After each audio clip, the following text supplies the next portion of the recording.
Well, Eric, we have been on this cultural proficiency journey since 2016. Can you believe that? Yeah, it's going by fast. Yeah. Now that we're here. Right. And so I think it's important for us just to take a few minutes just to revisit where we are for everyone, just so that everyone is on the same page with the work that we've done so far. Sounds good. Yeah, so in June of 2016, we developed and we introduced to everyone a 3-year action plan to address cultural proficiency. We did. And in this action plan, we had several goals and several outcomes that we wanted with each successive school year, and some very specific strategic action items. Do you want to highlight some of just where we've been and where we are this year? Absolutely. And with this, we had 3 goals for this particular school year. The first goal was to provide competency building and cultural proficiency for all FCPS school-based staff. The next one was to sustain relationships within the community and the state. And then the last one was to continue to provide training and cultural proficiency for BSG and staff members. And the reason I wanted to go over those very quickly is because, like any action plan, 2016, a lot has happened, a lot has changed, a lot of adjustments to the plan. Everybody in FCPS is working extremely hard.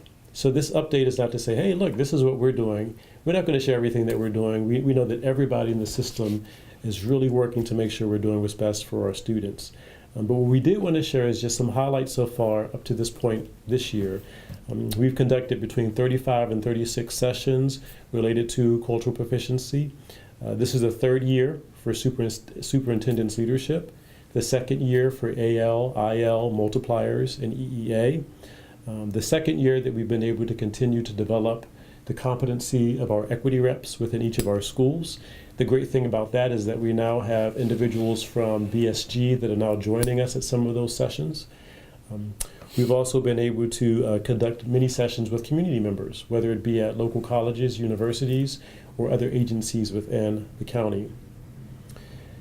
Another thing that we're also working on is beginning to develop the former ETMA COMAR regulation and updating that to educational equity in that COMAR regulation. It's important to note, Eric, that while at a state level we're still developing COMAR, that our own Board of Education really are stepping out and leading this effort by the passing of our own equity policy in FCPS. Exactly. And so it's really nice to see that progress.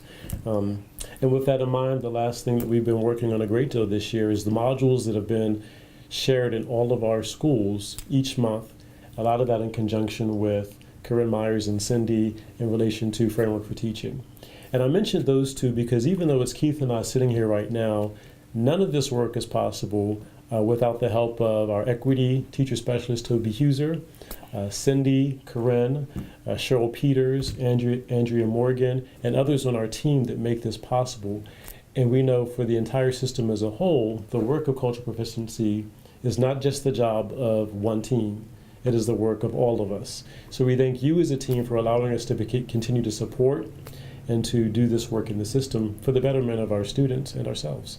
It's been so exciting that our superintendent and deputy superintendent has maintained the commitment to this work, because we've been saying since the beginning, this type of work is not easy.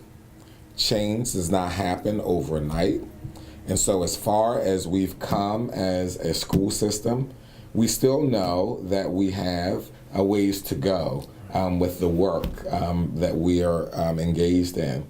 But it has been an exciting journey thus far. And we want to thank you, Eric, for leading this effort for our school system, as well as being a representative for us in the state as well. Thanks, Keith. Well, I look forward to the rest of the year. Okay. For you and the rest of the team. Yes. Thanks, everybody. Thank you.